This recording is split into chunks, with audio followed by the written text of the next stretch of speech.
Description: SCP-001 is a humanoid entity, approximately 700 cubits in height, located in an undisclosed location near the intersection of the Tigris and Euphrates rivers. The following features are known about the entity. A number of luminous wing-like appendages emerging from the shoulders, back, temples, ankles, and wrists of the entity. Although an accurate count has never been established, most observers place the number of wings at anywhere from 2 through 108, with the mean number being 4. A weapon, possibly a sword or a knife, designated SCP-001-2. The weapon appears to emit flames at a temperature rivaling that of the Sun based on spectrographic analysis, although there appear to be no destructive effects from the intense heat on the surrounding area.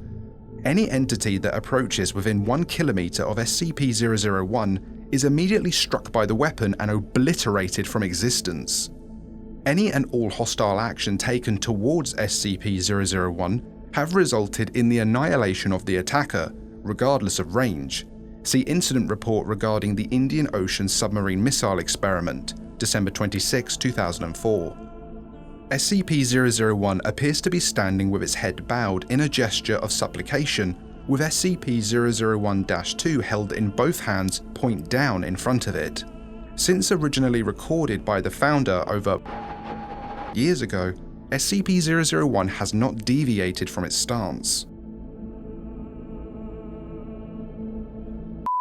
A little pause from the Gate Guardian to talk about Escape from Site-19, who are returning with their 4th print run of the English edition, and their new fundraiser, which introduces something very special, the brand new SCP-PL Booster Pack. For the first time, SCP fans will be able to play with new cards originating from the Polish SCP community, including 2 new 001s, a new character, and a new protocol card, all fully available for English audiences in this pack. At the same time, the team is releasing the Polish translation of Escape from Site-19, which includes the SCP-PL Booster Pack included in the updated content. This fundraiser is therefore a major milestone for both English and Polish players. If you'd like to support the release and secure the expansion, all together with the upcoming 4th print run, you can join the campaign through my link below. And as a bonus, if you use my promo code, you can get one of the remaining games from the 3rd print run at 15% off. The perfect opportunity to pick up one of the games before the new edition arrives. Follow the link below to support the campaign and reserve your copy today. Human beings exposed to SCP-001 report hearing a voice in their heads, giving them a directive which the subject reports cannot be disobeyed. The most common directive is forget, which results in the subject walking away from SCP-001 with no memory of having encountered it. On rare occasions, however, other directives have been given. The most famous of these is the one given to the founder, prepare, which he has claimed formed the impetus for founding to catalogue and contain any and all supernatural or paranormal artifacts that represent a serious threat to the current existence of humanity. This is the organization now known as the SCP Foundation. Observers have reported that SCP-001 appears to be standing in front of a gate of immense proportions. Long-range photographs have occasionally detected what appears to be a pastoral grove within, containing numerous other entities of the same composition as SCP-001, as well as several fruit trees of unknown composition. Of particular note are 2 fruit trees of immense proportion near what appears to be the center of the grove. One, it is noted, appears to be an ordinary apple tree, although the other bears a fruit unknown on Earth, described as. It is the avowed belief of the founder that the gate which SCP-001 guards may be the gate to the Garden of Eden, based on correlations with ancient Babylonian texts and the Dead Sea Scrolls.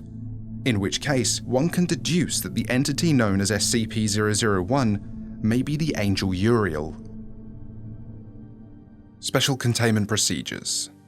Because of the nature of SCP-001, no containment procedures are necessary. 24/7 monitoring of SCP-001 is to take place from a safe 10 km plus distance from a predetermined location, Site 0.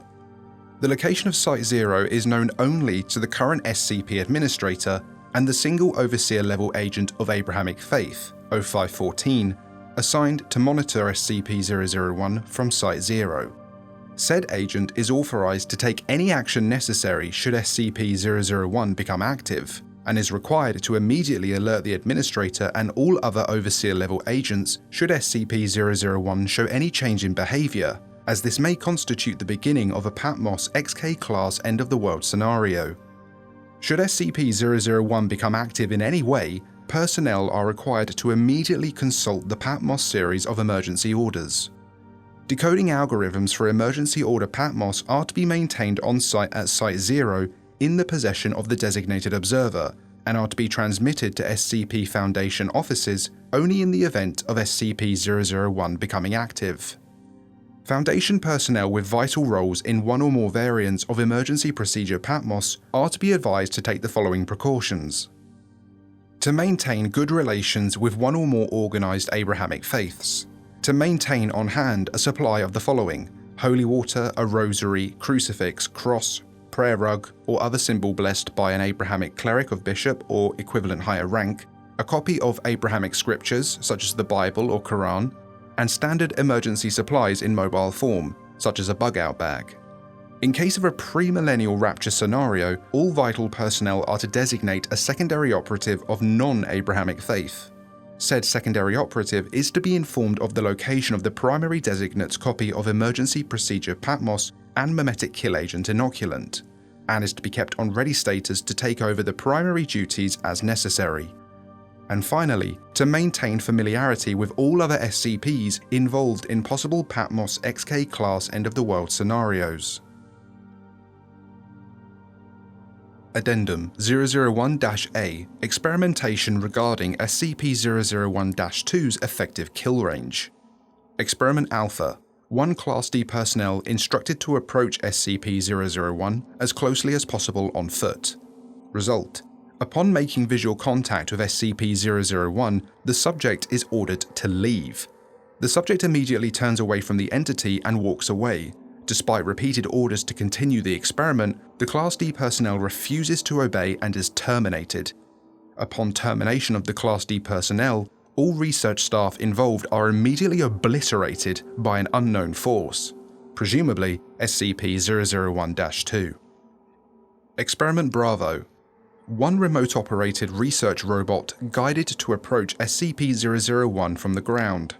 Result: upon approaching within 1 kilometer of SCP-001, the research robot is obliterated, presumably by SCP-001-2. All further attempts at remote reconnaissance have the same effect. Experiment Charlie. 100 pre-programmed research drones instructed to approach SCP-001 from multiple angles simultaneously. Result: coordination is successful and all 100 drones cross the 1 kilometer mark simultaneously. However, all 100 are simultaneously obliterated by SCP-001-2. Designated Observer at Site-0 reports that SCP-001-2 appeared to strike in all directions at once. SCP-001 did not deviate from its stance while this took place. Experiment Delta. Wire-guided missile fired from a distance of 3 kilometers. Result: SCP-001-2 obliterates the missile upon crossing the 1 kilometer mark, simultaneously obliterating the launch site and killing all personnel. Experiment Echo. Multi-warhead intercontinental ballistic missile fired from SCP Nuclear Submarine Nautilus. Result: classified. See Indian Ocean Submarine Missile Experiment, December 26, 2004. Experiment Foxtrot. SCP-076 and Task Force Omega-7 instructed to approach SCP-001 on foot. Result: SCP-076 refuses to carry out the mission, despite not being informed of the mission's nature. Upon being asked why, SCP-076 replies, "No. Just no." Experiment Golf. SCP-073. Due to the results of Experiment Foxtrot, SCP-073 was not informed of his destination until arriving at Site-0. Result: SCP-073 approached the site on foot. Upon seeing SCP-001, SCP-073 became distressed and asked to abort. SCP-073 was ordered to continue. At that point, the symbol on SCP-073's forehead became... The experiment was terminated due to... See Addendum 001 Omega. Addendum 001 Omega. By executive order of the Administrator, no further experiments are to be carried out regarding SCP-001. No further SCPs are to be exposed to SCP-001. SCP-001 is not to be used to dispose of dangerous SCPs. Addendum. The following errant transmission was received by Foundation personnel. Initiate emergency procedure Patmos Omega. Attention all Foundation personnel. The following message was received at approximately this morning from Site-0. SCP-001 has left its location. The gate is open. We are riding forth. It's so beautiful. The Lord reigned, the Lord has reigned, the Lord shall reign forever. The Lord is God, the Lord is God, the Lord is God. The Lord our God, the Lord is one. Because of this event's confluence with the recent breach of SCP-095, the opening of 616, and the activation of 098, the Foundation is required to immediately begin preparations for an XK-class end-of-the-world scenario. All personnel are to unlock and decode emergency order Patmos Omega, and follow all orders within. Site-19 is to be secured and all non-essential SCPs and personnel terminated and or destroyed. 076 and 073 are to be secured immediately. Cain, enable my two sons, I am coming. All personnel are to unlock and decode. Behold, I stand at the gate and knock.